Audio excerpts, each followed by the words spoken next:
Good afternoon. Welcome to another week of Capital Catch Up. I am Ellen Poggemiller, and kind of bringing you up to what happened last week, what's going on this week, and what we need you to step up with this week. So last week, actually the Capitol was fairly quiet. There was only one education committee.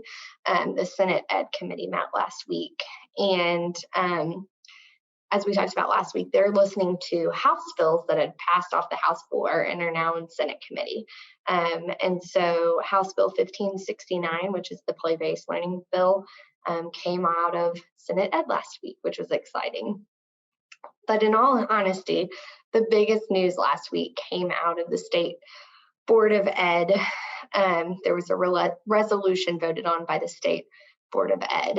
And just a quick refresher of just who are our State Board of Ed members? How does this work? So there are altogether 7 members on the State Board of Education. There are 6 members that are appointed by the governor representing different regions of the state. And then there is 1 Board of Education member that is voted on by the people, and that is State Superintendent Joy Hoffmeister. So in 2017, the Oklahoma Public Charter School Association filed a lawsuit to determine if local tax revenue should go to charter schools. Currently, charter schools have been funded through state aid and federal dollars, and they have not received any local revenue from local tax sources. And in all honesty, over the past year, at least, we know there has been no discussion on this lawsuit. Last week, one of the newest board appointee, Trent Smith, requested an update on this lawsuit. And shortly after that, the attorney for the Charter School Association sent over a resolution to Brad Clark, who is the State Department of Ed attorney. Mr. Clark and Superintendent Hoffmeister believed that this resolution violated the Constitution and state statute and circumvented the legislative process. So they did not pass on the resolution to the group immediately once they had received it. But the State Board of Ed met, they went into executive session, and the resolution was brought up. It was a 4-hour executive session. So these are meetings in executive sessions. As you know, we are not privy to what is discussed in those, but they came out of executive session, and against the recommendation by State Superintendent Joy Hoffmeister, which was to not vote on the resolution, the board decided to vote and move on this resolution, and it passed 4-3.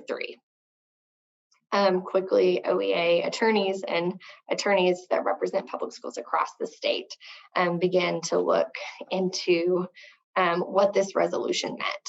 And at OEA, we believe that the State Board of Ed does not have the legal authority to change a state statute.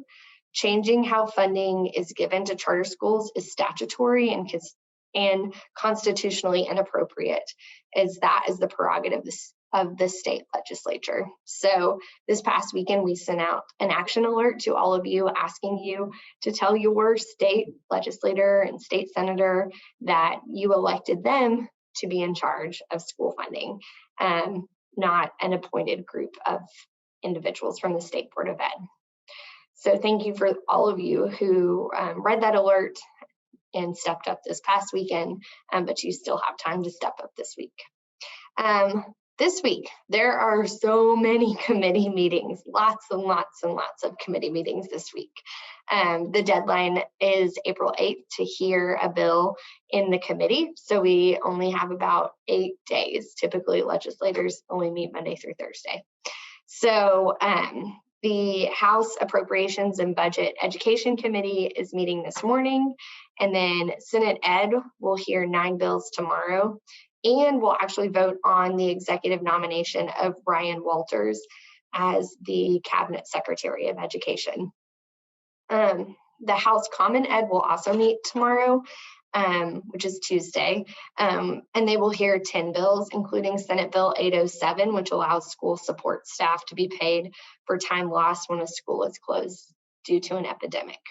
And just, there are so many bills that are, we would call education committee bills, but they actually land up in all sorts of committees like rules or appropriations or higher ed. So we will be following all of the committees this week and giving you an update through your email, or a lot of times our president, Alicia Priest, provides an update on Friday on Facebook too. So what we need you to do, step up this week. As I said, please read your action alert from this weekend. If you didn't get a chance to let your state rep and state senator know about your surprise, maybe frustration about the State Board of Ed vote, we would encourage you to do that. But also, just so you all know, we have school board elections next Tuesday, April 6th, school board elections. School board, we talk about school board not as much as we should. OEA put out this document one time, which kind of shows you, who has the most impact on you as an educator. And that first column is school board. So make sure you know if school board is happening in your community. I mean, school boards, they determine your salary, school budget, class size, testing, textbooks, employee rights, so many different things. You can visit the Oklahoma voter portal and find out if you have a school board election in your community. And then be sure to find out more information of which candidate you support. Early voting starts on April 1st and April 2nd, and you can vote from 8 a.m. to 6 p.m. So we're asking each of you to find out if you have an election, come up with a voting plan, and if there's a candidate that you really want to win, talk to your neighbors or get out and block walk with that candidate this weekend. So thank you all so much. I hope you all have a great week, and we will see you next week for our weekly Capital Catch-Up.